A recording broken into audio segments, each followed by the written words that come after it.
اعوذ باللہ من الشیطان الرجیم بسم اللہ الرحمن الرحیم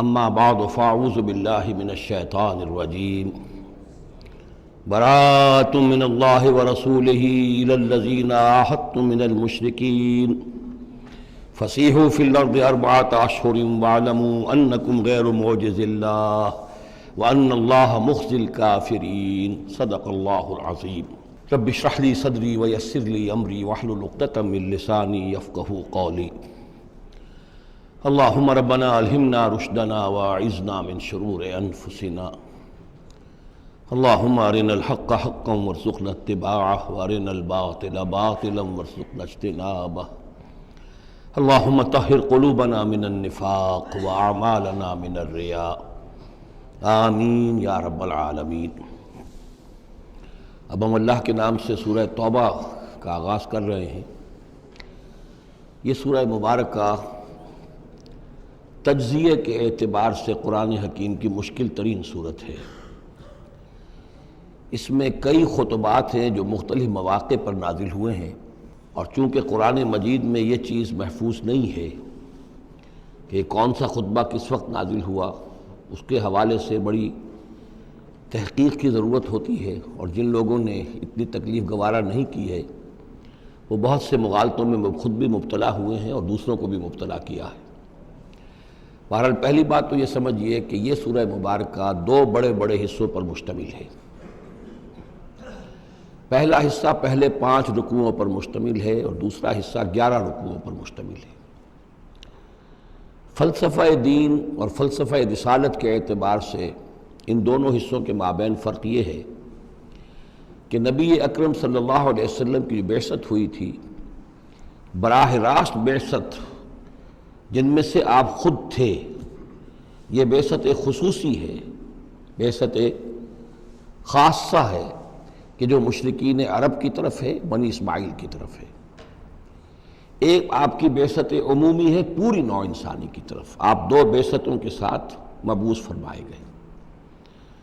آپ کی جو بعثت خصوصی ہے الی اہل العرب، بنی اسماعیل، مشرکین عرب، چونکہ آپ انہی میں سے تھے اور انہی کی زبان میں آپ نے آخری اتمام حجت کر دیا، لہذا ان کے ضمن میں اللہ تعالیٰ کا جو قدیم قانون ہے رسولوں کے بارے میں کہ اگر کوئی قوم جس کی طرف رسول بھیجا جائے اور وہ اتمام حجت کر دے اور پھر بھی وہ قوم تسلیم نہ کرے تو اس قوم کو ہلاک کر دیا جاتا تھا، عذاب استیصال۔ تو اس قوم کے حق میں تو یہ آخری فیصلہ جو ہے اللہ تعالیٰ کا اسی قانون کے تحت نافذ ہوا۔ اس آخری فیصلے کا جو معاملہ ہے وہ ہے جو پہلے 5 رکوعوں میں آیا ہے۔ یہ حضور صلی اللہ علیہ وسلم کی بعثت خصوصی سے متعلق ہے، اہل عرب کی طرف۔ البتہ چونکہ آپ کی بعثت عمومی ہے پوری نوع انسانی کے لیے، آپ نے جزیرہ نما عرب میں دین کو غالب کر دیا، قائم کر دیا۔ بعثت خصوصی کا تو گویا کہ آخری مقصد آخری درجے میں مکمل ہو گیا، لیکن یہ بعثت عمومی کے کام کا آپ نے آغاز فرمایا ہے صلح حدیبیہ کے بعد۔ آپ نے 7 ہجری تک کوئی مبلغ، کوئی داعی کہیں باہر نہیں بھیجا، جب تک کہ جزیرہ نما عرب میں اس حد تک کامیابی نہیں ہو گئی کہ قریش نے آپ کو تسلیم کر لیا اور آپ کے ساتھ صلح کی، تو جس کو کہ اللہ تعالیٰ نے انا فتحنا لک فتحا مبینا قرار دیا ہے، اس وقت تک آپ نے اپنی پوری توجہ، آپ نے پورا وقت، اپنی ساری صلاحیتیں، اپنی قوتیں مرکوز رکھی ہیں جزیرہ نما عرب کے اندر۔ البتہ جب اس حد تک کام پورا ہو گیا سن 7 میں، سن 6 میں صلح حدیبیہ ہوئی ہے، تو اس کے بعد آپ نے نامہ بر بھیجے، اپنے خطوط بھیجے، قیصر کے نام بھیجا، کسریٰ کے نام بھیجا، مقوقس کے نام بھیجا، نجاشی بھی اب جو اس وقت تھا، وہ نجاشی جو ایمان لائے تھے فوت ہو چکے تھے، ان کی تو غائبانہ نماز جنازہ بھی حضور نے پڑھائی تھی۔ اب جو نجاشی تھے وہ مسلمان نہیں تھے، ان کے پاس بھی خط گیا۔ ان خطوط کے نتیجے میں سلطنت روما سے ایک ٹکراؤ شروع ہو گیا۔ غزوہ موتا ہوا اور اس کے بعد غزوہ تبوک۔ یہ جو دو غزوات ہیں ان کا تعلق حضور کی بعثت عمومی سے ہے کہ اب بیرون ملک عرب آپ کی دعوت کا اور آپ کی اقامت دین کی جد و جہد کا دائرہ وسیع ہو رہا ہے۔ تو 11 رکوع اس سورہ مبارکہ کے اس سے بحث کر رہے ہیں، وہ غزوہ تبوک کے گرد ہیں۔ ان میں سے 4 رکوع وہ ہیں کہ جو غزوہ تبوک کے لیے ذہنی تیاری کے لیے، اور اس کے بعد کچھ آیات وہ ہیں کہ جو تبوک جاتے ہوئے اور تبوک سے واپسی پر نازل ہوئیں، اور کچھ حصہ وہ ہے جو تبوک سے واپس آ کر نازل ہوا۔ وہ تو ہیں 11 رکوع جو 6 سے شروع ہو کر 16 تک جائیں گے مسلسل۔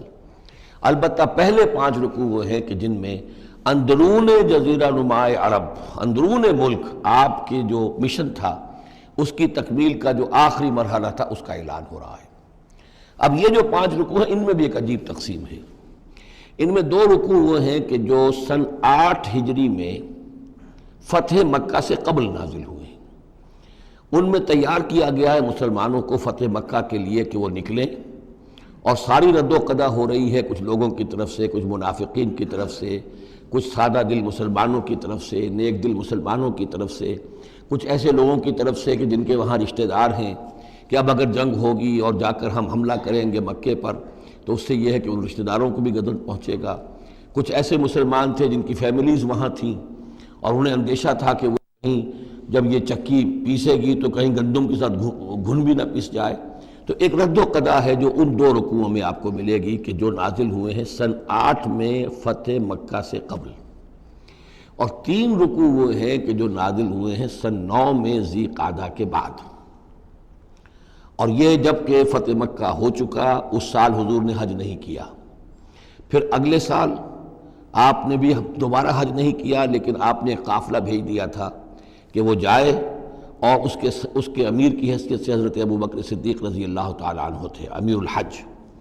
لیکن جب وہ قافلہ روانہ ہو چکا تھا ذی قعدہ سن 9 میں، تو پھر وہ آیات نازل ہوئیں کہ جو 3 رکوعوں پر مشتمل ہیں، جن میں آخری اعلان کیا گیا ہے کہ اب آئندہ یہاں کوئی عرب، کوئی مشرک حج کے لیے نہیں آئے گا۔ سن 9 کا حج وہ مشترک تھا، اس میں اہل ایمان بھی تھے اور اہل شرک بھی تھے، مشرکین مکہ بھی تھے، ان کو بھی اجازت تھی۔ اور وہاں اعلان کیا گیا کہ آئندہ مشرکین کے ساتھ اللہ کا کوئی معاہدہ نہیں ہے، اور ایک مہلت دی جا رہی ہے اتنے وقت معین کی، اس کے اندر یا تو وہ اسلام لے آئیں اور یا ان کا قتل عام ہو جائے گا۔ یہ سخت ترین آیات ہے قرآن مجید کی کہ جو اس حصے میں نازل ہوئی ہیں، لیکن اس کا فلسفہ سمجھ لیجئے، یہ قائم مقام ہے اس عذاب استیصال کے جو عذاب قوم نوح پر آیا، قوم ہود پر آیا، قوم صالح پر آیا، قوم شعیب پر آیا، سدوم اور عمورہ کی بستیوں پر آیا، آل فرعون پر آیا۔ وہ اب مشرکین عرب پر اس لیے آنا ضروری تھا کہ ان کی طرف حضور بھیجے گئے، انہی کی زبان میں کتاب اتار دی گئی، ان پہ اتمام حجت ہو گیا، حق مبرہن ہو گیا۔ اب اگر وہ ایمان نہیں لا رہے ہیں تو عذاب استیصال کے مستحق ہو چکے ہیں۔ البتہ یہ کہ انہیں پہلی قسط جو دی گئی عذاب کی وہ تو غزوہ بدر کی شکل میں تھی، اب آخری یہ ہے کہ چیلنج کر دیا گیا کہ اب اتنی مدت کے اندر اگر تم ایمان لے آؤ گے تو تمہاری خیریت ہے، نہیں لاؤ گے تو تمہیں قتل کر دیا جائے گا۔ اور اس میں خود بخود امپلائڈ تھی یہ بات کہ اگر تم نہ ایمان لانا چاہو نہ قتل ہونا چاہو تو جزیرہ نما عرب کو خیر بات کہہ کے چلے جاؤ، جہاں سینگ سمائے چلے جاؤ، اب عرب میں نہیں رہ سکتے۔ اس جزیرہ نما عرب کو پاک کر دیا جائے گا شرک سے۔ تو 2 رکوع وہ 3 یہ، اب اس میں ایک اور کمپلیکیشن ہے، یہ 2 رکوع پہلے اور 3 رکوع بعد میں، ترتیب زمانی تو یہ ہے، ان 3 رکوعوں کا ایک رکوع پہلے نکال کے لے آیا گیا ہے۔ جیسے میں نے کہا تھا کہ سورہ انفال میں ایک آیت جو تھی کہ جو بڑی اہم تھی اور جو بڑی یوں سمجھیے کہ ایک حساس مسئلے پر تھی کہ مال غنیمت کا کیا ہوگا، اس کو پہلے لے آئے، حالانکہ اس کا اصل حکم، اس کی اصل بحث جو ہے وہ سورت کے اندر چل رہی ہے، جا کے وسط میں آ رہی ہے۔ اسی طریقے سے قرآن کا اسلوب ہے کہ جو خاص بہت اہم شے تھی، اگرچہ وہ ان 3 رکوعوں سے متعلق ہے جو بعد میں نازل ہوئے ہیں، لیکن ان کو پہلے سب سے پہلے صورت میں رکھ دیا گیا ہے۔ تو گویا کہ پہلے 5 رکوع بھی 3 حصوں میں ہیں۔ پہلا رکوع جو 6 آیات پر مشتمل ہے، یہ وہ 6 آیات ہیں جن کو دے کر حضرت علی کو بھیجا حضور نے صلی اللہ علیہ وسلم، وہاں جا کر حج کے اعلان کرو، اعلان عام کر دو میری طرف سے کہ اب مشرکین کے ساتھ کوئی معاہدے نہیں۔ اس کے بعد وہ 2 رکوع ہیں جو ایک سال پہلے جو ہے نازل ہوئے ہیں فتح مکہ سے قبل. پھر 2 رکوع وہی ہیں کہ جو ان 6 آیات کے تسلسل میں ہیں جو ذی قعدہ سن 9 ہجری میں نازل ہو رہے ہیں. تو یہ 3 حصوں میں پہلے 5 رکوع ہیں، لیکن ان 5 رکوعوں کا تعلق محمد الرسول اللہ صلی اللہ علیہ وسلم کی بعثت خصوصی کا جو تکمیلی مرحلہ ہے در حقیقت اس سے ہے. برات من اللہ ورسولہ، اعلان برات ہے، لا تعلقی کا اعلان ہے اللہ اور اس کے رسول کی طرف سے. الی الذین عاہدتم من المشرکین، ان لوگوں کی جانب جن سے اے مسلمانوں تم نے مشرکوں میں سے معاہدے کیے. اللہ کی طرف سے سارے معاہدے ختم. البتہ یہ بڑا کیٹیگوریکل سٹیٹمنٹ جو آیا ہے، اس کے بعد اس کے اندر تھوڑی تھوڑی وہ جو ہے تفصیل جب آئے گی تو اس میں رعایتیں دی گئی ہیں، لیکن اعلان ایسا ہے. اور اس صورت سے پہلے یہ واحد صورت ہے قرآن مجید کی جس سے پہلے آیت بسم اللہ نہیں ہوتی، اور اس کا سبب یہ بیان کیا ہے حضرت علی رضی اللہ تعالیٰ عنہ نے کہ یہ صورت تو ننگی تلوار لے کر نازل ہوئی ہے. آیت بسم اللہ میں تو اللہ کے نام ہے الرحمن الرحیم، تو یہ صورت جو ہے یہ تو ننگی تلوار لے کر نازل ہوئی ہے. اہل شرک کے لیے جو اعلان اس میں کیا گیا ہے کہ ان کو قتل کیا جائے گا، قتل عام ہوگا، تو گویا کہ اس کے مضامین جو ہیں اللہ تعالیٰ کی وہ رحمانیت اور رحیمیت کے ساتھ بظاہر ان کی مناسبت نہیں ہے، اس لیے اس صورت سے قبل آیت بسم اللہ نہیں لکھی جاتی. واللہ عالم. برات من اللہ ورسولہ الی الذین عاہدتم من المشرکین، اعلان برات ہے، اعلان لا تعلقی ہے اللہ اور اس کے رسول کی طرف سے ان تمام لوگوں سے کہ جن سے مسلمانوں نے معاہدے کیے. فسیحوا فی الارض 4 اشہر، تو گھوم پھر لو اس زمین میں یعنی اس جزیرہ نماء عرب میں 4 مہینے کی تمہیں مہلت دی جا رہی ہے. وَاعْلَمُوا أَنَّكُمْ غَيْرُ مُعْجِزِ اللَّهِ، اور جان لو کہ تم اللہ کو عاجز نہیں کر سکتے، اللہ کو شکست نہیں دے سکتے. وَأَنَّ اللَّهَ مُخْزِي الْكَافِرِينَ، اور اللہ تعالیٰ کافروں کو رسوا کر کے رہے گا. اب ان کے لیے یہ آخری جو ہے قسط جو ہے اللہ تعالیٰ کی طرف سے عذاب کی وہ آ کر رہے گی. یہ جو کیٹیگوریکل سٹیٹمنٹ آیا ہے یہ ان معاہدوں کے ضمن میں تھا کہ جن میں کوئی میعاد معین نہیں تھی، غیر میعادی معاہدے. عام معاہدہ ہے دوستی کا، نو وار پیکٹ ہے، اس کے لیے کوئی ٹائم لمٹ نہیں ہے. ان کے لیے تو کھلم کھلا کہہ دیا کہ ٹھیک ہے 4 مہینے کی ہم مہلت دے رہے ہیں، اس کے بعد ہمارا کوئی معاہدہ نہیں. اور یہ بالکل معقول بات ہے، اس لیے کہ ایک ہی دن میں نہیں کیا ہے. وہ بات بھی ہو گئی کہ معاہدہ پہلے جو ہے ان کی طرف پھینک دیا گیا، فَأَنبِذْ عَلَيْهِمْ عَلَىٰ سَوَاءٍ اعلان کیا جا رہا ہے، اور پھر ایک دن میں اقدام بھی نہیں ہو رہا، 4 مہینے دیے جا رہے ہیں. تو یہ ہے معاملہ ان کا جو معاہدے غیر میعادی تھے جن میں کوئی مدت معین نہیں تھی. وَأَذَانٌ مِّنَ اللَّهِ وَرَسُولِهِ إِلَى النَّاسِ يَوْمَ الْحَجِّ الْأَكْبَرِ، اور اعلان عام ہے اللہ اور اس کے رسول کی طرف سے لوگوں کی جانب حج اکبر کے دن. یوم الحج الاکبر، بڑے حج کے دن. بڑے حج سے مراد حج ہے. یہ ہمارے ہاں جو عام خیال ہے کہ جمعے کو حج ہو تو حج اکبر ہے، یہ بغیر کسی بنیاد کے ہے. اصل میں عمرہ جو ہے وہ حج اصغر ہے، اور جو حج ہے وہ حج اکبر ہے. عمرہ بھی ایک چھوٹا حج ہے، تو وہاں اکبر اور اصغر اس اعتبار سے ہوتے ہیں. تو یوم الحج الاکبر، جب جو حج آ رہا ہے اس دن ان اللہ بریء من المشرکین ورسولہ، اعلان عام. چونکہ حج میں تو تمام اطراف و اکناف جو ہیں جزیرہ نماء عرب کے وہاں سے لوگ آئے ہوئے ہیں، تو اعلان عام ہو جائے گا کہ اللہ تعالیٰ بری ہے، الگ ہے، اس کا کوئی معاہدہ مشرکین کے ساتھ نہیں ہے، نہ صرف اللہ بلکہ اس کے رسول بھی. وَإِن تُبْتُمْ فَهُوَ خَيْرٌ لَكُمْ، اور اگر تم باز آ جاؤ، توبہ کر لو تو تمہارے لیے بہتر ہے، اسی میں خیریت ہے. وَإِن تَوَلَّيْتُمْ، اگر تم پیٹھ موڑ لو گے، روگردانی کرو گے، فَاعْلَمُوا أَنَّكُمْ غَيْرُ مُعْجِزِ اللَّهِ، تو سن رکھو تم اللہ کو عاجز نہیں کر سکتے، تم اللہ کو شکست نہیں دے سکتے. وَبَشِّرِ الَّذِينَ كَفَرُوا بِعَذَابٍ أَلِيمٍ، اور ان کافروں کو اے نبی بشارت دے دیجئے دردناک عذاب کی. إِلَّا الَّذِينَ عَاهَدتُّم مِّنَ الْمُشْرِكِينَ، اب یہاں ایک استثناء ہو رہا ہے. یہ ہیں جن کے ساتھ میعادی معاہدے تھے، 2 سال کا معاہدہ ہے، 1 سال کا معاہدہ ہے، 6 ماہ کا معاہدہ ہے، اس کو مستثنیٰ رکھا. غیر میعادی معاہدہ تھا، یہ اعلان کر دیا اور 4 مہینے کی مہلت دے دی. جو میعادی تھا اس کو فرمایا إِلَّا الَّذِينَ عَاهَدتُّم مِّنَ الْمُشْرِكِينَ، ہاں اس کے سوا وہ لوگ ہوں گے کہ جن سے تم نے مسلمانوں مشرکین میں سے جن سے معاہدے کیے، ثُمَّ لَمْ يَنْقُصُوكُمْ شَيْئًا، پھر انہوں نے کوئی کمی نہیں کی، کوئی شے جو ہے جو بھی شرائط تھی اس میں سے کسی میں کوئی کمی نہیں کی، وہ اپنے معاہدے کی شرائط کی پابندی کرتے رہے.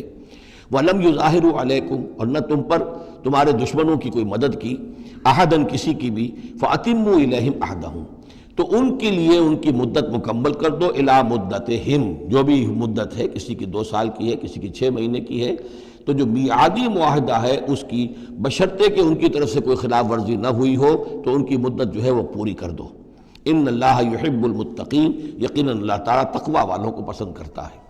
فَإِذَا انسَلَخَ الْأَشْهُرُ الْحُرُمُ، جب یہ مہینے جو رعایت کے مہینے ہیں، پناہ کے مہینے ہیں، یعنی 2 شکلیں ہو گئی، جیسے عورت کی جو عدت ہوتی ہے، فرض کیجئے کہ طلاق دی گئی تو ایک عدت تو یہ ہے کہ 3 ماہ جو ہے یا 3 حیض آ گئے، لیکن اگر حاملہ ہے تو وضع حمل تک وہ عدت رہے گی۔ اسی طریقے سے جن لوگوں کا کوئی میعاد مقرر نہیں تھی ان کے لیے 4 مہینے مقرر کر کے اور ان کے معاہدوں کا اعلان کر دیا۔ جن کی میعاد مقرر تھی کہا کہ جیسے ہی میعاد ختم ہوگی پھر معاہدہ نہیں ہوگا، اب یہ رینیو نہیں ہوگا، لیکن یہ کہ اس مدت کی تکمیل کر دی جائے گی۔ فَإِذَا انسَلَخَ الْأَشْهُرُ الْحُرُمُ، اور جب یہ محترم مہینے سمجھ لیجئے، اس لیے کہ اب یہ ان کے لیے جو امان کے مہینے ہیں جو تمہیں دے دیے گئے ہیں، جب یہ ختم ہو جائیں گے، فَاقْتُلُوا الْمُشْرِكِينَ حَيْثُ وَجَدتُّمُوهُمْ، تو قتل کرو ان مشرکوں کو جہاں پاؤ۔ یہ سخت ترین الفاظ ہیں۔ وَخُذُوهُمْ، پکڑو ان کو، وَاحْصُرُوهُمْ، گھیراؤ کرو ان کا، وَاقْعُدُوا لَهُمْ كُلَّ مَرْصَدٍ، اور ہر جگہ گھات لگا کر بیٹھو ان کو پکڑنے کے لیے۔ یہ آخری ہے جو گویا کہ ان کی رسوائی، اب ظاہر بات ہے یہ آیات پڑھ کر سنائی گئی، مشرکین موجود تھے، اس سے بڑی رسوائی اور کیا ہوگی؟ کس انداز میں اب انہیں چیلنج کیا جا رہا ہے؟ یہ رسوائی، واللہ مخزی الکافرین، اللہ ان کافروں کو رسوا کر کے رہے گا۔ حضرت علی کو بھیجا گیا اس لیے کہ قافلہ روانہ ہو چکا تھا، پھر یہ آیتیں اتری ہیں 6، تو ان آیتوں کو دے کر حضور نے بھیجا کہ علی جاؤ اور میرے نمائندے کی حیثیت سے حج کے اجتماع میں تم اعلان کرو، اس لیے کہ عرب کا رواج یہ تھا کہ کسی بڑی شخصیت کی طرف سے اتنا بڑا اعلان وہ کوئی اس کا قریبی عزیز کر سکتا تھا۔ تو وہ قافلہ حج جو ہے کہیں پڑاؤ پر تھا، درمیان میں حضرت علی پہنچے، امیر تھے حضرت ابوبکر رضی اللہ تعالی عنہ۔ تو جب حضرت علی وہاں پہنچے ہیں تو پہلا سوال کیا حضرت ابوبکر نے، امیر او مامور، آپ امیر بنا کر بھیجے گئے یا مامور؟ اگر تو مجھے معذور کر کے آپ کو امیر بنا کر بھیجا ہے حضور نے تو آپ یہاں بیٹھیے، میں ادھر بیٹھوں گا، لیکن اٹ مسٹ بی نون ہو از ہو، اور اگر آپ مامور ہیں میں ہی امیر ہوں تب بھی ٹھیک ہے، لیکن معلوم ہونا چاہیے۔ یہ نظم کا معاملہ ہے دین کے اندر، جماعتی زندگی، اور مسلمانوں کا حال یہ ہو گیا کہ سب سے زیادہ غیر منظم قوم دنیا میں مسلمانوں کی۔ یہاں یہ کہ آتے ہی پہلی بات یہ ہو رہی ہے امیرون اور مامورون، بات طے ہو جانی چاہیے، آپ امیر ہو کر آئے ہیں تو میں چارج دیتا ہوں آپ کو، اور مامور ہے تو مجھے معلوم ہونا چاہیے۔ ان کا مامورون، میں مامور ہی بنا کے بھیجا گیا ہوں، امیر الحج آپ ہی ہیں، البتہ ان آیات کا اعلان میں کروں گا حضور کی طرف سے حج کے اجتماع میں، اس میں یہ اعلان ہو رہا ہے۔ فَإِذَا انسَلَخَ الْأَشْهُرُ الْحُرُمُ فَاقْتُلُوا الْمُشْرِكِينَ حَيْثُ وَجَدتُّمُوهُمْ وَخُذُوهُمْ وَاحْصُرُوهُمْ وَاقْعُدُوا لَهُمْ كُلَّ مَرْصَدٍ فَإِن تَابُوا وَأَقَامُوا الصَّلَاةَ وَآتَوُا الزَّكَاةَ، پھر اگر وہ توبہ کریں، نماز قائم کریں، زکوٰۃ ادا کریں، فَخَلُّوا سَبِيلَهُمْ، تو ان کا راستہ چھوڑ دو، کھول دو، مسلمان ہو گئے۔ ان اللہ غفور الرحیم، یقیناً اللہ غفور الرحیم ہے۔ وَإِنْ أَحَدٌ مِّنَ الْمُشْرِكِينَ اسْتَجَارَكَ، اور اگر مشرکین میں سے کوئی شخص آپ سے پناہ طلب کرے، حتیٰ یسمع کلام اللہ، اتنا بڑا ہمیں الٹیمیٹم دے دیا گیا ہے، بہت سے لوگ ہوں گے ابھی تک انہوں نے توجہ کی ہی نہیں، سوچا ہی نہیں محمد کیا کہہ رہے ہیں، کیا دعوت ہے۔ اب یہ کہ تمام جزیرہ نماء عرب کے لوگوں کو اتنا بڑا الٹیمیٹم آ گیا ہے تو وہ سنجیدگی سے سوچنے پہ مجبور ہوئے کہ یہ کیا بات ہے، کیا دعوت ہے جس کے لیے ہمیں یہ الٹیمیٹم دے دیا گیا۔ تو اگر ان میں سے کوئی آپ سے امن مانگے، امان مانگے، پناہ طلب کرے تاکہ وہ آپ کے پاس آ کر اللہ کا کلام سنے، حتیٰ یسمع کلام اللہ، یہ آیت میں نے کوٹ کی تھی تعارف قرآن میں کہ قرآن اللہ کا کلام ہے، وہ اس حوالے سے حتیٰ یسمع کلام اللہ، یہاں تک کہ وہ آپ کے پاس آئیں، اللہ کا کلام سنیں، ثم ابلغہ مامنا، پھر انہیں ان کی امن کی جگہ پر پہنچا دیں۔ یہ نہ ہو کہ وہیں کہ اب کرو فیصلہ، اسلام قبول کرتے ہو کہ نہیں کرتے، ورنہ تمہاری گردن اڑاتے ہیں، نہیں، وہ امان لے کر آیا تھا، کلام اللہ سننا چاہتا تھا، اب فیصلہ وہ جو بھی کرے لیکن اس کو جا کر اپنے گھر اس کے امن کی جگہ تک پہنچا دو۔ ثم ابلغہ مامنا ذالک بانہم قوم لا یعلمون، اور یہ اس لیے کہ یہ لوگ ہیں کہ جو علم نہیں رکھتے، انہیں پتہ ہی نہیں ہے، یہ ابھی تک غافل ہی رہے، انہوں نے سنجیدگی سے سوچا ہی نہیں ہے کہ یہ دعوت کیا ہے۔ یہ 6 آیات جو ہیں ان کا سلسلہ اب جڑے گا چوتھے رکوع کے ساتھ جا کر۔ اب جو دوسرا رکوع اور تیسرا رکوع آ رہے ہیں یہ ہے کہ جو سن 8 ہجری میں فتح مکہ سے قبل نازل ہوئے، اور اس میں مسلمانوں کو آمادہ کیا جا رہا ہے قریش کے خلاف جنگ کرنے کے لیے۔ اگرچہ جنگ بالفعل نہیں ہوئی، لیکن کیا معلوم تھا، ممکن ہے خون ریزی ہو جائے، ممکن ہے مکے کی گلیاں جو ہیں وہ خون کی ندیاں جو ہیں اس میں بہنے لگے، سارے اندیشے تھے۔ وہ تو جو ہو گیا وہ تو بعد میں معلوم ہوا کہ کیا ہوا ہے، لیکن بہرحال اس میں جو ریلیکٹنس تھی، کچھ لوگوں میں بربنائے منافقت، کچھ لوگوں میں بربنائے شرافت اور ایک سادہ لوحی، کچھ لوگوں میں اس وجہ سے کہ ان کے اعزاء اور اقربا وہاں تھے اور انہیں اندیشہ یہ تھا کہ کہیں وہ گیہوں کے ساتھ وہ گھن بھی نہ پس جائے۔ کیف یکون للمشرکین عہد عند اللہ وعند رسولہ، اصل میں یوں ذہن میں رکھیے کہ جو صلح حدیبیہ ہوئی تھی اس کو خود قریش کے حلیف قبیلے نے توڑ دیا، اور اب حضور صلی اللہ علیہ وسلم سے سیرت میں آپ نے پڑھا ہی ہوگا کہ ابو سفیان جو سردار ہیں مکے کے، وہ آئے ہیں چل کر یہ درخواست لے کر کہ حضور اس صلح کی تجدید کر دیجئے۔ حضور نے تجدید نہیں کی، سفارشیں بھی کروائیں انہوں نے جو بھی کروا سکتے تھے، حضرت علی سے کوشش کی، اپنی بیٹی حضرت ام حبیبہ رضی اللہ تعالی عنہا وہ حضور کی زوجہ محترمہ تھیں، وہاں گئے، انہوں نے بھی مطلب یہ کہ کوئی حوصلہ نہ دیا، بلکہ وہاں تو واقعی اور ہو گیا کہ وہ گئے اپنی بیٹی کے ہاں، حضور کا بستر بچھا ہوا تھا، بیٹھنے لگے تو ام حبیبہ رضی اللہ تعالی عنہا نے فرمایا کہ ابا جان ذرا ٹھہریے، وہ چھٹک کر کھڑے رہ گئے تو بستر طے کر دیا، اب بیٹھ جائیے۔ اب یہ سردار قریش، انہوں نے کہا کہ یہ بستر میرے لائق نہیں تھا یا میں اس بستر کے لائق نہیں تھا۔ حضرت ام حبیبہ فرماتی ابا جان آپ اس بستر کے لائق نہیں ہیں، یہ نبی کا بستر ہے اور آپ ناپاک ہیں، آپ مشرک ہیں، تو اب کیا کہیں، ان سے سفارش کرو میری۔ معلوم ہوا کہ وہ ساری گئے تو تھے اس لیے کہ بیٹی سے سفارش کروا دیں گے تو شاید زبان میں نہ کھل سکی ہو، پر اس وقت ہو سکتا ہے کہ بہت سے لوگوں نے یہ چیمے گوئیاں کی ہو کہ دیکھیے اچھی بات نہیں ہے، صلح اچھی بات ہوتی ہے، اب یہ قریش کا سردار آیا ہے، گڑ گڑا رہا ہے، سفارشیں کروا رہا ہے، تو صلح کر لینی چاہیے، کیوں صلح نہیں کر رہے حضور؟ اس کو پس منظر میں رکھیے، تب یہ آیتیں آپ کی سمجھ میں آئیں گی۔ کیف یکون للمشرکین عہد عند اللہ، کیسے ہو سکتا ہے مشرکین کے لیے کوئی عہد اللہ کے نزدیک، وعند رسولہ اور اس کے رسول کے نزدیک، الا الذین عاہدتم من المسجد الحرام، سوائے ان کے کہ جن کے ساتھ تم نے معاہدہ کیا تھا مسجد حرام کے پاس، صلح حدیبیہ، فما استقاموا لکم فاستقیموا لہم، تو جب تک وہ اس پر قائم رہے، سیدھے رہے تمہارے لیے، تم بھی قائم رہو، سیدھے رہو، ان اللہ یحب المتقین، لیکن اللہ تعالیٰ متقیوں کو پسند کرتا ہے۔ یعنی جب تک انہوں نے نہیں توڑا تھا معاہدہ، ہم نے بھی پیروی کی، ہم نے اس کی پوری جو ہے پوری پابندی کی، لیکن یہ کہ اب جب کہ ان کی طرف سے یہ توڑا جا چکا ہے تو اب کوئی دباؤ نہیں ہے، کوئی اخلاقی اصول نہیں ہے کہ لازماً معاہدے کی تجدید کی جائے، اب صورتحال کو دیکھنا ہے۔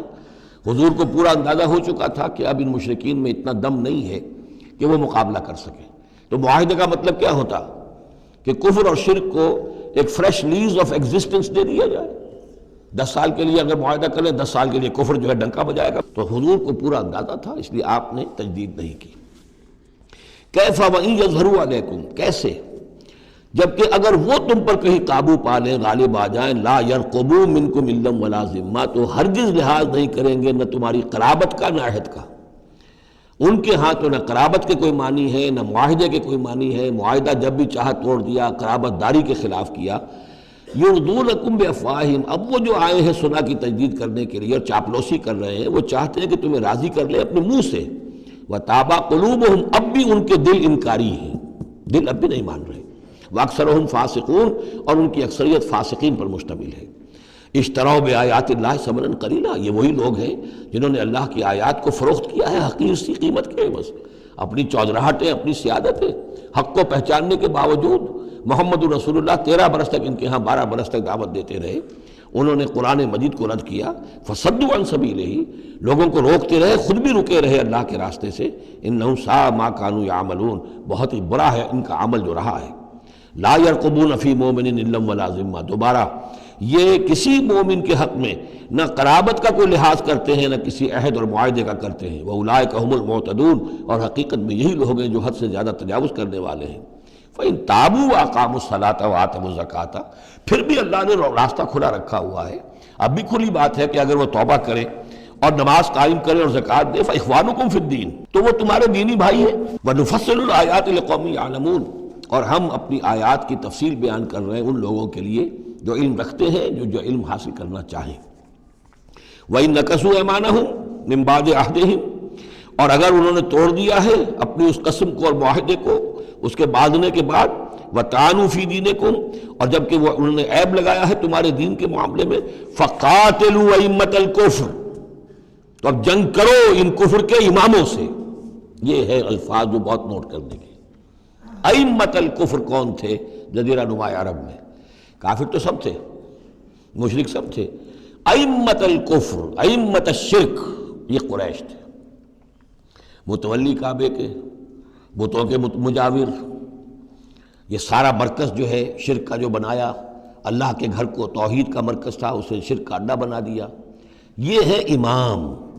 جب تک ان کو شکست نہ دی جائے تو ظاہر بات ہے کہ جزیرہ نما عرب پر دین کے غلبے کا تصور نہیں ہے۔ چاہے وہاں کوئی فارمل حکومت نہیں تھی، کوئی سلطنت نہیں تھی، کوئی ریاست نہیں تھی، کوئی جو ہے فارمل دارالخلافہ نہیں تھا، لیکن معنوی اعتبار سے یہ ام القریٰ، یہ مرکزی بستی ہے، یہ ہے اس پورے جزیرہ نما عرب کا صدر مقام ایک اعتبار سے۔ اور یہاں کے جو لوگ ہیں ائمۃ الکفر، ان کے ساتھ جنگ کرو۔ فقاتلوا ائمۃ الکفر، تو قتال کرو ان کفر کے اماموں سے۔ انہم لا ایمان لہم، ان کی کسی قسم کا کوئی پاس نہیں، ان کی کوئی قسمیں نہیں ہیں، کوئی اعتبار نہیں۔ لعلہم ینتہون، شاید کہ وہ باز آ جائیں، یعنی سختی سے شاید باز آ جائیں۔ اے مسلمانوں، نرمی کے ساتھ وہ باز آنے والے نہیں ہیں۔ الا تقاتلون قوما نکثوا ایمانہم، کیا ہو گیا تمہیں؟ تم جنگ نہیں کرنا چاہتے ایسی قوم سے جنہوں نے اپنے عہد کو توڑا؟ معاہدہ انہوں نے توڑا ہے، مسلمانوں نے تو نہیں توڑا، نہ مسلمانوں کے حلیف قبیلے نے توڑا، انہوں نے وعدہ جو کیا تھا اس کو توڑا ہے۔ تو کیا ہو گیا تمہیں؟ شرافت کی وجہ سے یا بزدلی کی وجہ سے یا منافقت کی وجہ سے یا اور کسی سبب سے تم ان سے جنگ نہیں کرنا چاہتے؟ الا تقاتلون، کیا تم قتال نہیں کرنا چاہتے قوماً اس قوم سے نکثوا ایمانہم، جنہوں نے اپنی قسمیں توڑی، وہموا باخراج الرسول، یہی تو ہے کہ جنہوں نے رسول کو مکے سے نکلنے پر مجبور کیا، وہم بدؤکم اول مرہ، اور انہوں نے ہی آغاز کیا تھا۔ ظاہر بات ہے کہ کتنا مسلمانوں کو ستایا تھا مکے میں، مسلمانوں میں سے بعضوں کو شہید کیا تھا مکے میں، کتنوں کو تکلیفیں دی تھی، ٹارچر کیا تھا، پرسیکیوٹ کیا تھا، انہوں نے کیا پہلی مرتبہ۔ اتخشونہم، اب دیکھیے یہ ہے وہ سرچنگ کوسچن، اے مسلمانوں کیا ان سے ڈر رہے ہو؟ یہ کوئی بزدلی ہے جو تم پر طاری ہو گئی ہے؟ قریش کے خلاف اقدام سے گھبرا رہے ہو؟ اتخشونہم فاللہ احق ان تخشوہ ان کنتم مؤمنین، تو اگر تم مومن ہو تو اللہ زیادہ حقدار ہے کہ تم اس سے ڈرو۔ اب یہ اس کا حکم ہے، تمہیں اقدام آخری کرنا ہے۔ قاتلوہم، کرو جنگ ان سے، یعذبہم اللہ بایدیکم، اللہ تعالیٰ عذاب دے گا انہیں تمہارے ہاتھوں، ویخزہم، اور ان کو رسوا کرے گا، وینصرکم علیہم، اور تمہاری مدد کرے گا ان کے خلاف، ویشف صدور قوم مومنین، اور اہل ایمان کے سینوں کو کی جلن کو دور کر دے گا، ٹھنڈک عطا فرمائے گا۔ یعنی اب بھی مکے میں ایسے لوگ تھے کہ جن پر ٹارچر ہو رہا تھا، وہ جو ضعیف تھے، جو نہیں کر سکتے تھے، سفر نہیں کر سکتے تھے، یا خواتین تھیں، تو ان کے اوپر جو بھی ظلم ہو رہے تھے، تو جب ان لوگوں کی اب درگت بنے گی تو ان کے بھی دلوں کو کچھ ٹھنڈک ملے گی، اور ان کو بھی کچھ نہ کچھ ان کے احساسات جو ہیں اس کے اندر کچھ سکون ہوگا۔ وَيُذْهِبْ غَيْظَ قُلُوبِهِمْ، ان کے دلوں میں جو غصہ بھرا ہوا، غم بھرا ہوا، اللہ تعالیٰ اسے نکالے گا۔ وَيَتُوبُ اللَّهُ عَلَىٰ مَن يَشَاءُ، اور اللہ تعالیٰ توبہ نصیب کر دے گا جس کو چاہے گا توبہ کی توفیق دے دے گا۔ وَاللَّهُ عَلِيمٌ حَكِيمٌ، اور اللہ تعالیٰ علیم اور حکیم ہے۔ اب تیسری مرتبہ وہ آیت آ گئی ہے قرآن میں، ام حسبتم ان تترکوا، ام حسبتم ان تدخلوا الجنة ولما يأتكم مثل الذين خلوا من قبلكم مستهم البأساء والضراء وزلزلوا حتى يقول الرسول والذين معه متى نصر الله ألا إن نصر الله قريب۔ اسی طرح پھر یہ آیت ہے 214 سورہ بقرہ کی، 142 سورہ آل عمران کی، ام حسبتم ان تدخلوا الجنة، اب یہ تیسری مرتبہ ہے، ام حسبتم ان تترکوا، یہ آیت نمبر 16 ہے، 1 اور 6 کو بھی جمع کریں گے تو 7 بنے گا۔ ام حسبتم ان تترکوا، تم چھوڑ دیے جاؤ گے، ولما یعلم اللہ الذین جاہدوا منکم، ابھی تو اللہ نے دیکھا ہی نہیں کون ہے تم میں سے حقیقتاً جہاد کرنے والے، دوسری قوموں کے خلاف جہاد کرنا اور تھا، اب اپنی قوم کے خلاف جہاد کرنے کے لیے جانا، ظاہر بات ہے کہ اس کے اندر ایک اور اضافی امتحان ہے جو اللہ تمہارا لے لینا چاہتا ہے۔ وَلَمْ يَتَّخِذُوا مِن دُونِ اللَّهِ وَلَا رَسُولِهِ وَلَا الْمُؤْمِنِينَ وَلِيًّا، اور دیکھ لینا چاہتا ہے اللہ کہ کون ہیں وہ لوگ کہ جو اللہ کے سوا اور اس کے رسول کے سوا اور اہل ایمان کے سوا کسی کے ساتھ دلی تعلق، دلی محبت اور دلی رازداری کا کوئی تعلق نہیں رکھتے۔ یہ رشتے جب تک کٹیں گے نہیں ایمان کی تلوار سے، اس وقت تک تمہارا خلوص جو ہے اللہ کے ساتھ اور دین کے ساتھ وہ کیسے ثابت ہوگا؟ واللہ خبیر بما تعملون، اور جو کچھ تم کر رہے ہو اللہ اس سے باخبر ہے۔ ما کان للمشرکین ان یعمروا مساجد اللہ، ان مشرکوں کا تو یہ حق نہیں ہے کہ وہ آباد کریں اللہ کے گھروں کو۔ یہ مسجد ہے، اللہ کا گھر ہے، یہ بیت اللہ ہے، یہ مشرکین اس کے متولی بنے بیٹھے ہیں، ان کا کوئی حق نہیں ہے، یہ توحید کا مرکز ہے بیت اللہ۔ ما کان للمشرکین، نہیں ان کا یہ حق، ان یعمروا مساجد اللہ، یہ متولی بنے بیٹھے ہوئے ہیں اس کے، شاہدین علی انفسہم بالکفر، اپنے اوپر کفر کی گواہی دیتے ہوئے، یعنی اعلانیہ کافر ہیں، مشرک ہیں، اور پھر اس بیت اللہ کے متولی بنے ہوئے۔ اولئک حبطت اعمالہم، ان کے سارے اعمال حبط ہو گئے، یعنی حاجیوں کی خدمت کر دی، پانی پلا دیا، یہ کر دیا، وہ کر دیا، ان کی کوئی حیثیت اللہ کی نگاہ میں نہیں ہے۔ ان کے جو شرک ہے اور کفر ہے اس نے ان کے تمام اعمال حبط کر دیے۔ وفی النار ہم خالدون، اور آگ ہی میں وہ رہیں گے ہمیشہ ہمیشہ۔ انما یعمر مساجد اللہ من آمن باللہ والیوم الآخر، مسجدیں اللہ کی مسجدوں کو آباد کرنا تو ان کا حق ہے جو ایمان لائیں اللہ پر اور یوم آخر پر، واقام الصلاۃ، اور نماز قائم کریں، وآت الزکوٰۃ، اور زکوٰۃ ادا کریں، ولم یخش الا اللہ، اور نہ ڈرے کسی سے سوائے اللہ کے۔ فعسیٰ اولئک ان یکونوا من المہتدین، تو ایسے لوگ ہیں کہ جن کے بارے میں توقع ہے کہ وہ راہیاب ہوں گے اور منزل مراد تک پہنچ جائیں گے۔ اجعلتم سقایۃ الحاج وعمارۃ المسجد الحرام کمن آمن باللہ والیوم الآخر، کیا تم نے حاجیوں کو پانی پلانا اور مسجد حرام کو آباد رکھنا اس کو برابر کر دیا ہے اس کے کہ جو شخص ایمان لایا اللہ پر اور یوم آخر پر، وجاہد فی سبیل اللہ، اللہ کی راہ میں جہاد کرے؟ یہ مشرکین مکہ، مشرکین قریش جو کیا کرتے ہیں، ان کا یہی کریڈٹ ان کا کیا ہے کہ جو ہے بیت اللہ کو آباد رکھا ہوا ہے، حاجی آ رہے ہیں تو ان کی خدمت کر رہے ہیں، انہیں دودھ پانی پلا رہے ہیں، تو بس یہ، تو کیا یہ چیزیں برابر ہو گئی ان کے کہ جو ایمان لائے اللہ پر اور یوم آخر پر اور جنہوں نے جہاد کیا اللہ کی راہ میں؟ لا یستوون عند اللہ، یہ دونوں برابر نہیں اللہ کے نزدیک۔ واللہ لا یہدی القوم الظالمین، اور اللہ ایسے ظالموں کو ہدایت نہیں دیتا۔ الذین آمنوا وہاجروا وجاہدوا فی سبیل اللہ باموالہم وانفسہم، وہ لوگ جو ایمان لائے، جنہوں نے ہجرت کی پھر جہاد کیا اللہ کی راہ میں اپنے مالوں سے اور اپنی جانوں سے۔ اعظم درجۃ عند اللہ، ان کا بہت بلند و بالا اور بہت عظیم رتبہ ہے اللہ کے نزدیک۔ واولئک هم الفائزون، اور حقیقت میں وہی ہیں کامیاب ہونے والے۔ یبشرہم ربہم برحمت منہ ورضوان، انہیں بشارت دیتا ہے ان کا رب اپنی رحمت، خاص اپنے خزانہ فضل سے رحمت کی، ورضوان، اور رضامندی کی، وجنات لہم فیہا نعیم مقیم، اور ان باغات کی کہ جن کے اندر بہت ہمیشہ رہنے والی نعمتیں ہوں گی، خالدین فیہا ابدا، جن میں وہ رہیں گے ہمیشہ ہمیش۔ ان اللہ عندہ اجر عظیم، یقیناً اللہ تعالیٰ ہی کے پاس بہت بڑا اجر ہے۔ یا ایھا الذین آمنوا لا تتخذوا آباءکم واخوانکم، اب چونکہ کچھ مسلمانوں کو جیسا کہ میں نے عرض کیا یہ ہوگا کہ آخر وہ ہمارے باپ ہیں، وہاں پہ بھائی ہیں، اب یہ جنگ ہوگی، چلیے ابھی تک امید تھی کہ وہ لوگ شاید ایمان لے آئیں تو ہمارے ساتھ ہو جائیں، ابھی تک وہ ایمان نہیں لائے ہیں، اب اگر ادھر سے چڑھائی ہوگی ہمیں جانا پڑے گا، اپنے ہاتھوں جو ہے وہ اپنے رشتہ داروں کو، اپنے بھائی بندوں کو قتل کرنا پڑے گا۔ یہ چیز جو رکاوٹ بن رہی تھی، تو ذرا اب اس کے اوپر ایک ضرب لگ رہی ہے ان دو آیتوں میں، اور قرآن مجید کی اہم ترین آیتوں میں سے اگلی آیت ہے جو آئے گی اس کے بعد، آیت نمبر 24۔ یا ایھا الذین آمنوا لا تتخذوا آباءکم واخوانکم اولیاء، اے اہل ایمان اپنے باپوں اور بھائیوں کو اپنے ولی اور دوست اور حمایتی مت سمجھو، مت بناؤ۔ ان استحبوا الکفر علی الایمان، اگر انہوں نے ایمان کے مقابلے میں کفر کو پسند کیا ہے، اگر اب بھی تمہارے دل میں ان کے لیے محبت ہے اور تمہارے دل میں وہ تعلق جو ہے موجود ہے، تو اس کا مطلب یہ ہے کہ پھر ایمان کے ساتھ رشتہ تمہارا مضبوط نہیں ہے، اللہ کے لیے غیرت نہیں ہے، دین کے لیے، توحید کے لیے غیرت نہیں ہے۔ یا ایھا الذین آمنوا لا تتخذوا آباءکم واخوانکم اولیاء ان استحبوا الکفر علی الایمان ومن یتولہم منکم، تو جو کوئی بھی ان کے ساتھ وہ ولایت کا تعلق رکھے گا، دوستی اور جو پشت پناہی کا، وہ فاولئک ھم الظالمون، تو خود وہ بھی پھر ظالموں میں شریک ہو جائیں گے۔ اب وہ آیت آ رہی ہے، خاصی طویل آیت ہے اور یہ بہت ہی اہم آیت ہے۔ قل، اے نبی ان سے کہہ دیجئے، ان کان آباؤکم وابناؤکم واخوانکم وازواجکم وعشیرتکم واموال اقترفتموها وتجارۃ تخشون کسادها ومساکن ترضونها احب الیکم من اللہ ورسولہ وجہاد فی سبیلہ فتربصوا حتی یاتی اللہ بامرہ واللہ لا یہدی القوم الفاسقین۔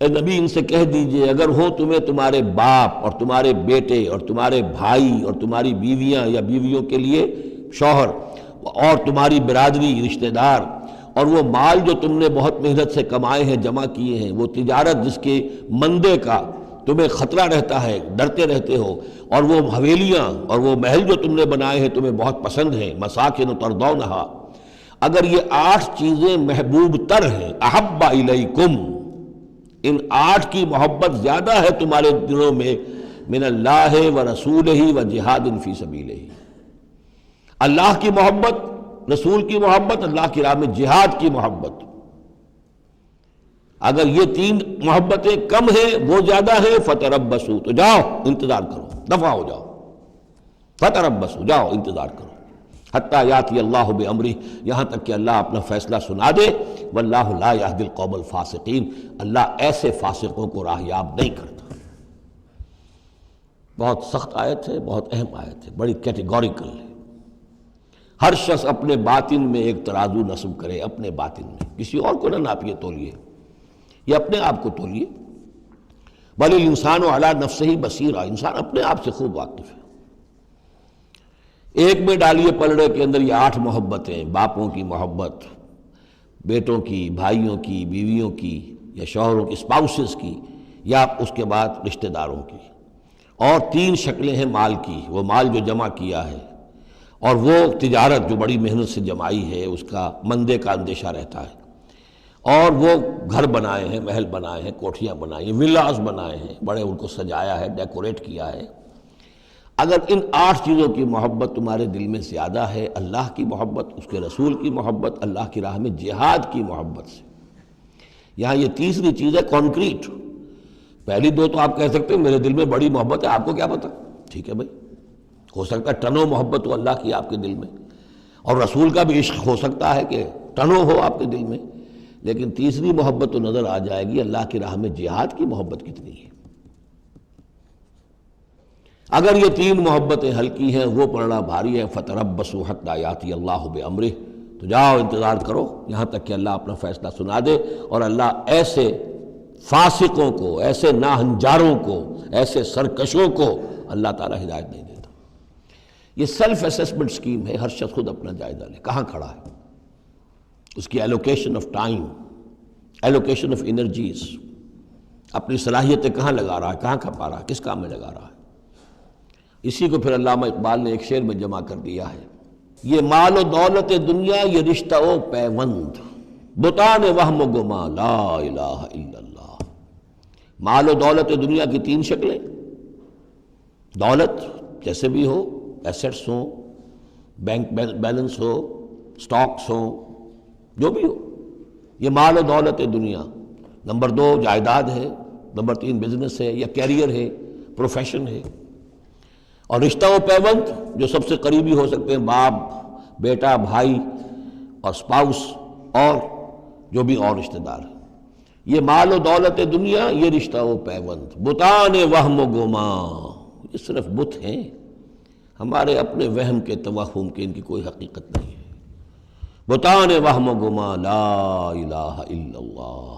اگر لا الہ الا اللہ کی شمشیر سے ان بتوں کو آپ توڑ نہیں دیں گے، اور جب تک ٹھیک ہے، حق ہے ان کا، بیوی کا حق ہے، اولاد کا حق ہے، ان لنفسک علیک حقا، لیکن وہ تابع رہے، ان 3 چیزوں کے تابع رہے، تب تک ٹھیک ہے۔ اور اگر ان 3 چیزوں سے وہ اوپر چلا گیا، کوئی بھی ایک بھی، تو بس وہ توحید ختم ہے، اب وہ شرک ہے۔ لقد نصرکم اللہ فی مواطن کثیرۃ ویوم حنین، اور اے مسلمانوں تمہاری اللہ نے مدد کی بہت سے مواقع پر، اور خاص طور پر یوم حنین۔ اب ظاہر بات ہے کہ یہ حصہ وہ ہے جو نازل ہو رہا ہے، جو کہ ہم کون سے رکوع میں پہنچ گئے؟ چوتھے رکوع میں پہنچ گئے، تو چوتھا اور پانچواں پھر وہ ہے جو ذی قعدہ سن 9 میں نازل ہو رہا ہے۔ تیسرا رکوع جہاں ختم ہوا وہ 2 رکوع ختم ہو گئے کہ جو قریش پر حملے کے ضمن میں اور مکے کی طرف اقدام کے ضمن میں جو رد و قدا ہو رہی تھی، اور وہ فتح مکہ سے پہلے نازل ہوئے سن 8 ہجری میں، رمضان سے قبل۔ اب یہ پھر وہی سلسلہ جڑ گیا جو 6 آیتیں ہم پہلے پڑھائے ہیں ذی قعدہ سن 9 ہجری میں جو نازل ہوئی اسی کے ساتھ۔ اب ظاہر بات ہے کہ اس وقت جو ہے غزوہ حنین بھی ہو چکا تھا۔ لقد نصرکم اللہ فی مواطن کثیرۃ، اللہ نے تمہاری مدد کی ہے مسلمانوں بہت سے مواقع پر، ویوم حنین، حنین کے دن بھی کی، اذ اعجبتکم کثرتکم، جب کہ تمہیں اپنی کثرت پر ناز ہو گیا تھا۔ اب یہ بھی یہ نہ سمجھیے کہ سب مسلمانوں کو ہو گیا تھا۔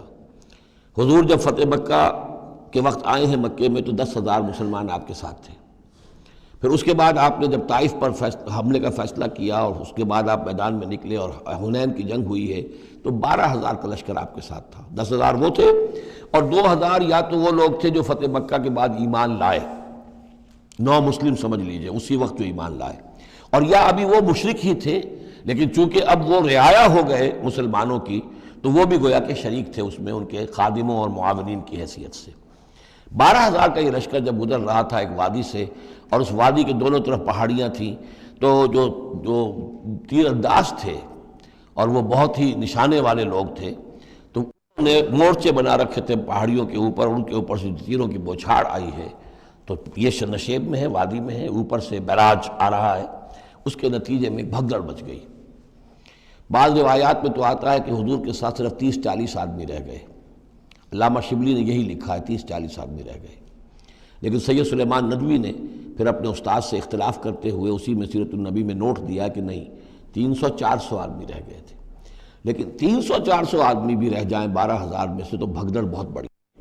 اس وقت پھر حضور خود اپنی سواری سے اترے ہیں، علم اپنے ہاتھ میں لیا ہے، رجز آپ نے پڑھا ہے، انا النبی لا کذب انا ابن عبد المطلب، میں نبی ہوں اس میں کوئی شک نہیں، چاہے یہ 12,000 میرا ساتھ دے تب بھی نبی ہوں، کوئی ساتھ نہ دے تب بھی نبی ہوں، اور میں عبد المطلب کا بیٹا یعنی پوتا میدان میں موجود ہوں۔ اس پر پھر یہ کہ آپ نے لوگوں سے کہا کہ پکارو الیہ یا عباد اللہ، الیہ یا اصحاب الشجرہ، الیہ یا اصحاب البدر، کہاں جا رہے ہو اے بدریوں، کہاں جا رہے ہو اے جو صلح حدیبیہ کے وقت جنہوں نے مجھ سے بیعت کی تھی موت کی، بیعت رضوان، کہاں جا رہے ہو؟ پھر لوگ پلٹے ہیں، پھر فتح ہو گئی۔ اذ اعجبتکم کثرتکم، جب کہ تمہیں اپنی کثرت پر ناز ہو گیا تھا، فلم تغن عنکم شیئا، تو وہ کثرت تمہیں کچھ نہ بچا سکی، کچھ کام نہ آ سکی تمہارے، وضاقت علیکم الارض بما رحبت، اور تم پر زمین اپنی پوری فراخی کے باوجود تنگ آ گئی، تنگ پڑ گئی، تنگ ہو گئی، ثم ولیتم مدبرین، اور پھر تم پیچھے پیٹھ موڑ کر بھاگے، ثم انزل اللہ سکینتہ علی رسولہ، پھر اللہ نے نازل فرمایا اپنی طرف سے سکون اور تسکین اپنے رسول پر، وعلی المومنین، اور اہل ایمان پر، وانزل جنودا لم تروها، اور اس وقت بھی اللہ نے ایسے لشکر بھی اتارے جنہیں تم نے نہیں دیکھا، وعذب الذین کفروا، اور عذاب دیا کافروں کو، وذالک جزاء الکافرین، اور یقیناً یہ کافروں کا بدلہ یہی ہے۔ ثم یتوب اللہ من بعد ذلک علی من یشاء، پھر اس کے بعد بھی اللہ تعالیٰ توبہ نصیب فرما دے گا اپنے بندوں میں سے جس کو چاہے گا، اللہ غفور اور رحیم ہے۔ یا ایھا الذین آمنوا انما المشرکون نجس فلا یقربوا المسجد الحرام بعد عامہم ھذا، اہل ایمان یہ مشرک ناپاک ہیں، پلید ہیں، تو اب یہ اس سال کے بعد مسجد حرام کے قریب نہ پھٹکنے پائیں۔ سن 9 کا حج جو ہے کھلا تھا مشرکین کے لیے بھی اور اہل ایمان بھی گئے، حضرت ابو بکر کی زیر امارت قافلہ حج مدینے سے گیا، حضور نہیں گئے، اسی میں اعلان یہ بھی کر دیا گیا اب آئندہ سال سے کوئی مشرک قریب نہیں آ سکے گا، نہ بیت اللہ کے، بیت الحرام کے، نہ حج کے لیے آ سکے گا۔ لا یقربوا المسجد الحرام بعد عامہم ھذا، اس سال کے بعد اب وہ قریب نہ پھٹکے مسجد حرام کے۔ وَإِنْ خِفْتُمْ عِلَّةً، اب اندازہ ہوا ہوگا کہ یہ تو آتے تھے لوگ تو ہماری آمدنی ہوتی تھی، حاجی آتے تھے، قربانیاں کرتے تھے، کچھ اور نذریں چڑھاتے تھے، چڑھاوے چڑھاتے تھے تو ہماری آمدنی ہوتی تھی۔ وَإِنْ خِفْتُمْ عِلَّةً، اگر تمہیں فقر کا اندیشہ ہو، فَسَوْفَ يُغْنِيكُمُ اللَّهُ مِنْ فَضْلِهِ، تو عنقریب اللہ تعالیٰ تمہیں غنی کر دے گا اپنے فضل سے، انشاء، اگر وہ چاہے گا۔ ان اللہ علیم الحکیم، یعنی اتنی آئیں گی غنیمتیں تمہارے پاس کہ تم سے سنبھالی نہیں جائیں گی، حضور کے انتقال کے بعد چند سال کے اندر اندر سلطنت فارس اور سلطنت روما اور وہاں سے جو سیلاب آیا ہے مال غنیمت کا، تو حضور نے تو یہی فرمایا تھا کہ اے مسلمانوں، اس دنیا سے جاتے ہوئے آپ نے فرمایا تھا کہ مجھے تم پر فقر کا اندیشہ نہیں ہے، مجھے تو اندیشہ اب یہ ہے کہ تم پر دولت کے انبار آ جائیں گے تمہارے قدموں میں، اور پھر تم اس دولت کی وجہ سے ایک دوسرے کی گردنیں مارو گے۔ ان اللہ علیم الحکیم قاتل الذین لا یؤمنون باللہ ولا بالیوم الآخر ولا یحرمون ما حرم اللہ ورسولہ ولا یدینون دین الحق من الذین اوتوا الکتاب حتی یعطوا الجزیۃ عن ید وہم صاغرون۔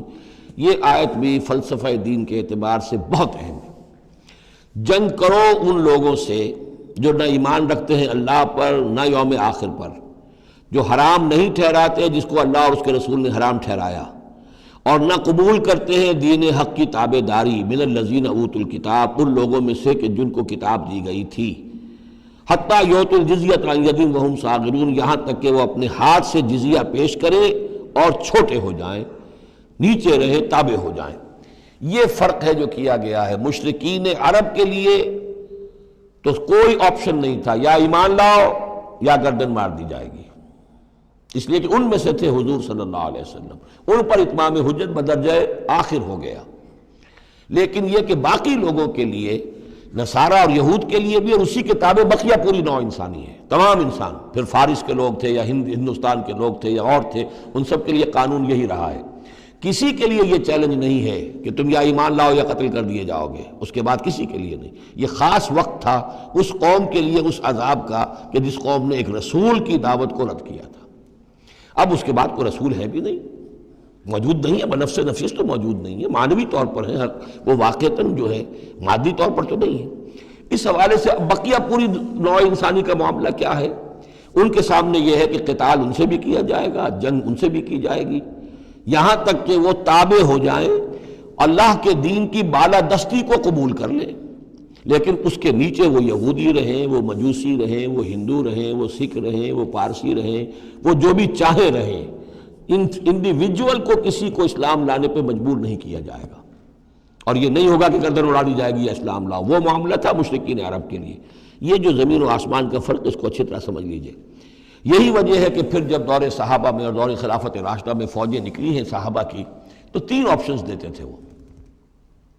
ایمان لے آؤ، تم ہمارے برابر کے ہو جاؤ گے، تمہارے حقوق ہمارے حقوق برابر، ہم یہ بھی نہیں کہیں گے ہم سینئر ہیں تم جونیئر ہو، تمہارے حق کا برابر، بالکل برابر۔ اگر ایمان نہیں لاتے، تابع داری اختیار کرو، جزیہ دو، اور اسلامی ریاست کی بالادستی قبول کرو، پھر تم یہودی رہو، مجوسی رہو، عیسائی رہو، نصرانی رہو، جو چاہو رہو، ہندو رہو، بدھ مت کے رہو، جو چاہو رہو۔ اگر یہ بھی نہیں گوارا، گویا کہ تم باطل کے نظام کو قائم رکھنا چاہتے ہو، تو پھر تیسرا آلٹرنیٹو تلوار آئے گی، میرے اور ہمارے تمہارے درمیان فیصلہ کرے گی، آ جاؤ میدان جنگ میں۔ 3 آپشنز ان کے لیے، مشرکین عرب کے لیے بھی 3 آپشن بن گئے تھے 2 ہی، یا ایمان لاؤ یا قتل کر دیے جاؤ گے۔ تیسرا آپشن یہ تھا کہ جزیرہ نما عرب چھوڑ کر جہاں چاہو بھاگ جاؤ، یہاں نہیں رہ سکتے اب۔ لیکن یہ اس میں امپلائڈ تھا نہیں، کلیئر نہیں تھا، اسپیلٹ آؤٹ نہیں تھا۔ لیکن ان کے لیے یہ دوسرا آپشن تھا، قاتل الذین لا یؤمنون باللہ، قتال کرو ان سے جو ایمان نہیں رکھتے اللہ پر نہ یوم آخر پر، ولا یحرمون ما حرم اللہ ورسولہ، نہ حرام ٹھہراتے ہیں اور سمجھتے ہیں ان چیزوں کو جو اللہ اور اس کے رسول نے حرام کی ہیں، ولا یدینون دین الحق، اور نہ دین حق کو قبول کرنے کے لیے اور اس کی تابعداری کرنے کے لیے تیار ہیں، من الذین اوتوا الکتاب، اہل کتاب میں سے، ان سے بھی جنگ کرو، حتی یعطوا الجزیۃ عن ید، یہاں تک کہ وہ دیں جزیہ ہاتھ سے، وہم صاغرون، اور چھوٹے ہو کر رہے، اسلام کی بالادستی قبول کریں۔ وقالت الیہود عزیر ابن اللہ، اور یہودیوں نے یہ اعتقاد گھڑ لیا تھا کہ عزیر اللہ کے بیٹے ہیں۔ وقالت النصارى المسیح ابن اللہ، اور نصارہ نے یہ عقیدہ گھڑ لیا کہ مسیح اللہ کے بیٹے ہیں۔ ذالک قولہم بافواہہم، یہ ان کی منہ سے باتیں ہیں جو نکلی ہیں، ان کی کوئی حقیقت نہیں ہے۔ یضاہرون قول الذین کفروا من قبل، یہ ریس کر رہے ہیں، نقل کر رہے ہیں ان لوگوں کی باتوں کی کہ جو ان سے پہلے جنہوں نے کفر کیا تھا۔ یہ میں اشارہ کر چکا تھا کہ متھرائزم یہ ایک مذہب تھا پرانا، اور خاص طور پر مصر اس کا بہت بڑا مرکز تھا۔ تو جب یہ سینٹ پال نے جب تبلیغ شروع کی ہے عیسائیت کی، اور وہ وہاں سے پھر بات جو ہے آگے بڑھی ہے، اور جینٹائلز کے اندر بھی تبلیغ اس نے شروع کی، تو اس نے پھر اپنے مذہب میں ایسے اعتقادات شامل کر لیے کہ یہ جو دوسرے مذہب کے لوگ ہیں وہ آسانی سے ہمارے اس مذہب میں عیسائیت میں آ جائیں. تو جو تثلیث مصر میں پہلے سے موجود تھی اسی تثلیث کے نام بدل دیے. مصر میں تثلیث تھی God the father, Horus the son of God, and Isis the God mother. تو اللہ خدا اور ایک خدا کی ماں وہ جو آئسس دیوی یعنی اور خدا کا بیٹا. تو اللہ اور عیسیٰ اور مریم، یہ پہلی تثلیث تھی ابتدائی کی جو بنی ہے. God the father, Horus the son of God and Isis the God mother. تو انہوں نے ان کی نقالی کی ہے، اس نقالی میں انہوں نے یہ تثلیث ایجاد کر دی ہے. قاتلہم اللہ انا یوفکون، اللہ تعالیٰ انہیں قتل کرے، ہلاک کرے. یہ کہاں سے بچلائے گئے ہیں؟ اتخذوا احبارهم ورهبانهم اربابا من دون اللہ. دوسری جو سب سے بڑی گمراہی ہوئی عیسائیوں میں وہ یہ ہے کہ انہوں نے اپنے احبار اور رہبان کو بھی رب بنا لیا اللہ کے سوا. اب یہ جو ہے اس پر اعتراض کیا تھا، اعتراض نہیں سوال کیا تھا حضرت عدی ابن حاتم نے، جو مشہور ہیں حاتم طائی، بہت بڑے جو سخی تھے. وہ تو خیر فوت ہو چکے تھے حضور کی بعثت سے قبل اور وہ عیسائی تھے. ان کے بیٹے تھے یہ عدی ابن حاتم، یہ ایمان لے آئے. لیکن ایک روز انہوں نے حضور سے پھر یہ کہا کہ حضور یہ بات کچھ سمجھ میں نہیں آئی. قرآن کہتا ہے کہ ہم نے بحیثیت عیسائی اپنے احبار اور رہبان کو اپنا خدا بنا لیا، ارباب بنا لیا. تو ایسی بات تو نہیں ہے، تو اس کا مفہوم کیا ہے؟ تو آپ نے فرمایا کیا یہ صحیح نہیں ہے کہ جس شے کو وہ حلال کہہ دے تم حلال مان لیتے ہو، جس شے کو وہ حرام کہہ دے تم حرام مان لیتے ہو؟ کہ جی یہ تو ہے، تو یہی تو خدا بنا مان لینا ہے. یعنی قانون سازی کا حق اللہ کو حاصل ہے. یہاں پوپ صاحب کو پورا اختیار ہے، جو چاہے فیصلہ کر دے. تو 2000 سال تک تو حضرت مسیح کو سولی دینے کا الزام یہودیوں پر رہا. اب آ کر اچانک انہوں نے ایک ڈیکری، ایک فرمان کے ذریعے سے بری کر دیا. تاریخ کو بدل دیں، حرام کو حلال کر دیں، حلال کو حرام کر دیں. یہی ہمارے ہاں بھی ایک پوپ ہوتے ہیں. یہ جو ہمارے یہاں اسماعیلی ہیں ان کا جو امام حاضر ہے وہ معصوم ہے اور وہ جس چیز کو چاہے حلال کر دے، جس چیز کو چاہے حرام کر دے. انہوں نے بھی شریعت ساقط کی ہوئی ہے، اسماعیلیوں پر شریعت نہیں ہے.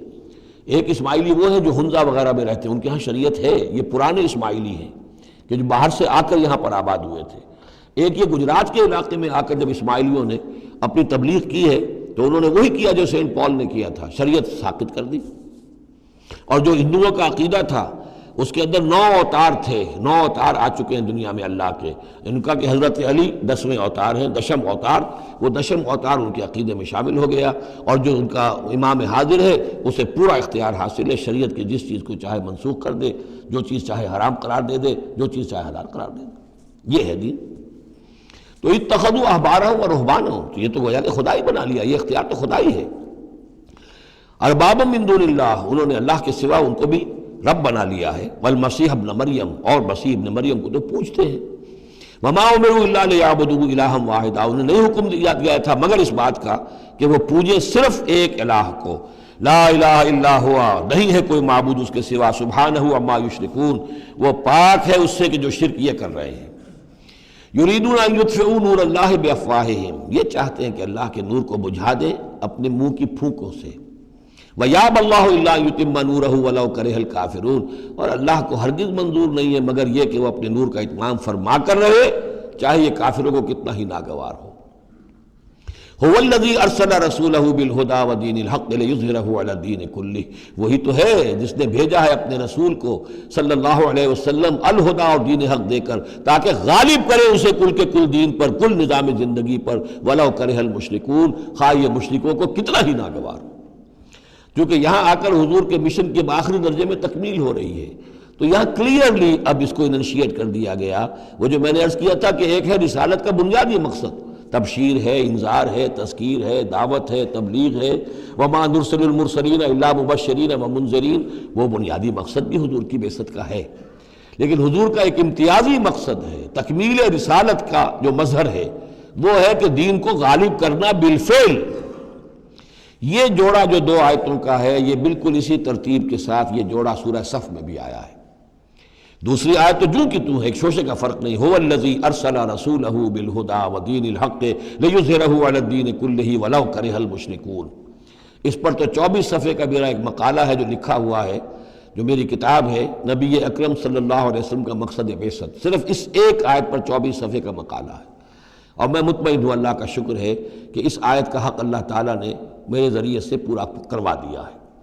اس میں کسی اعتبار سے، اس لیے کہ لوگ اس میں سے اپنے لیے راستے نکالتے ہیں، چور دروازے، یہ تو جی اللہ غالب کرنے والا ہے، کوئی انسان غالب کرنے والے تھوڑا ہی ہیں، اور یہ ہے اور وہ ہے، اس لیے کہ جو آدمی کام چور ہے چاہتا ہے کسی طریقے سے کوئی راہ فرار ہو، بھاگنے کا کوئی راستہ مل جائے، لیکن آپ اگر اس کو پڑھیں گے تو معلوم ہوگا کوئی راستہ فرار کا نہیں ہے۔ ہر جو بھی ممکن ہو سکتی ہے نحوی اعتبار سے، جو امکان ہو، سب کو میں نے لے کر اور ثابت کر دیا ہے کہ اس میں کہیں فرار کا راستہ نہیں۔ البتہ پہلی آیت میں تھوڑا سا فرق ہے، وہ آیت جو ہے وہاں ہے یریدون لیطفئوا، یہاں ہے ان یطفئوا، بس اتنا فرق ہے۔ بافواہہم یریدون لیطفئوا نور اللہ بافواہہم، یریدون ان یطفئوا نور اللہ بافواہہم، وہاں ہے واللہ متم نورہ ولو کرہ الکافرون، یہاں ہے ویابی اللہ الا ان یتم نورہ ولو کرہ الکافرون۔ یہ تو چاہتے ہیں کہ اپنے منہ کی پھونکوں سے، جس کو کہ پھر مولانا ظفر علی خان نے خوب اس کی تعبیر کی ہے، نور خدا ہے کفر کی حرکت پہ خندہ زن، پھونکوں سے یہ چراغ بجھایا نہ جائے گا۔ تو یہ جو چاہتے ہیں کہ اپنی منہ کی پھونکوں سے، اور اس میں ایک طرح کا طنز ہے، یہودی چونکہ سامنے آ کر مقابلہ نہیں کر رہے تھے تو یہ ایسے تھا کہ منہ کی پھونکوں سے بجھانا چاہ رہے ہیں، صرف سازشیں ہیں ان کی، اور جو بھی یہ کر رہے ہیں کبھی سامنے آ کر انہوں نے جنگ نہیں کی۔ یریدون ان یطفئوا نور اللہ بافواہہم واللہ متم ویابی اللہ الا ان یتم نورہ ولو کرہ الکافرون هو الذی ارسل رسولہ بالہدی ودین الحق لیظہرہ علی الدین کلہ ولو کرہ المشرکون یا ایھا الذین آمنوا ان کثیرا من الاحبار والرہبان لَيَأْكُلُونَ أَمْوَالَ النَّاسِ بِالْبَاطِلِ وَيَصُدُّونَ عَنْ سَبِيلِ اللَّهِ وَالَّذِينَ يَكْنِزُونَ الذَّهَبَ وَالْفِضَّةَ وَلَا يُنْفِقُونَهَا فِي سَبِيلِ اللَّهِ فَبَشِّرْهُم بِعَذَابٍ أَلِيمٍ۔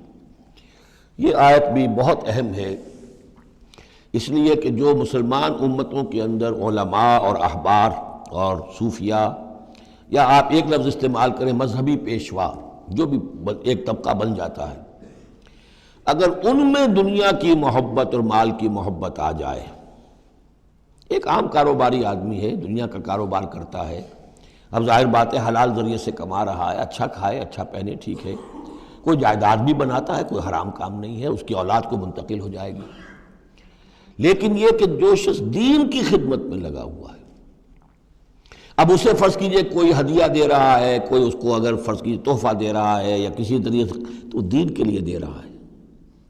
اگر یہ لوگ بھی اپنے پاس دولت جمع کریں، اگر یہ اپنی جائیدادیں بنائیں، تو یہ بدترین انسان ہے آسمان کی چھت کے نیچے کے۔ یہ سمجھ لیجیے اچھی بات، عام آدمی کے لیے قانون اور ہوگا۔ اس حدیث کو ذہن میں لے آئیے، حضور نے فرمایا یوشک ان یاتی علی الناس زمان، مجھے اندیشہ ہے لوگوں پر ایک وقت ایسا آ جائے گا، کیسا آ جائے گا؟ لا یبقی من الاسلام الا اسمہ، اسلام میں سے اس کے نام کے سوا کچھ نہیں بچے گا۔ ولا یبقی من القرآن الا رسمہ، قرآن میں سے اس کے رسم الخط کے سوا کچھ نہیں بچے گا۔ مساجدہم عامرۃ، ان کی مسجدیں آباد بہت ہوں گی، شاندار ہوں گی، وہی خراب من الہدیٰ، ہدایت سے خالی ہوں گی۔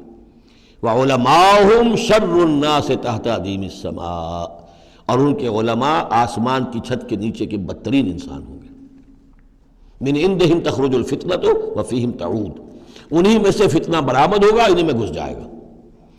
تو یا ایھا الذین آمنوا، اہل ایمان، ان کثیرا من الاحبار والرہبان، یقیناً بہت سے علماء اور درویش، لَيَأْكُلُونَ أَمْوَالَ النَّاسِ بِالْبَاطِلِ، وہ لوگوں کے مال ہڑپ کرتے ہیں باطل طریقے سے، وَيَصُدُّونَ عَنْ سَبِيلِ اللَّهِ، اور وہ روکتے ہیں لوگوں کو اللہ کے راستے سے، والذین، اور کوئی نئی دعوت اٹھی ہے، کوئی اللہ کا بندہ جو ہے لوگوں کو دین کی طرف بلا رہا ہے، یہ اپنی مسندیں جب خطرے میں دیکھتے ہیں تو نہیں چاہیں گے کہ ہمارے عقیدت مند جو ہے وہ کسی بھی ایسی دعوت کی طرف رخ کریں اور متوجہ ہو جائیں۔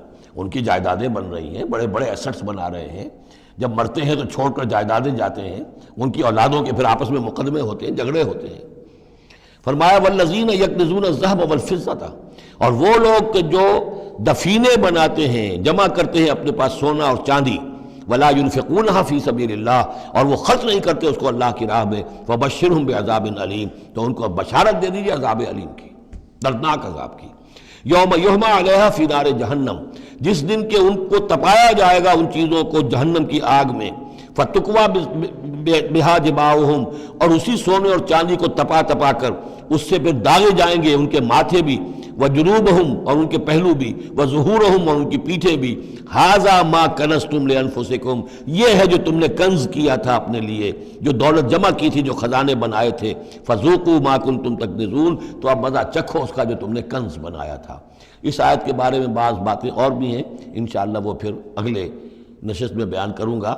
بارک اللہ لی ولکم فی القرآن العظیم ونفعنی وإیاکم بالآیات والذکر الحکیم۔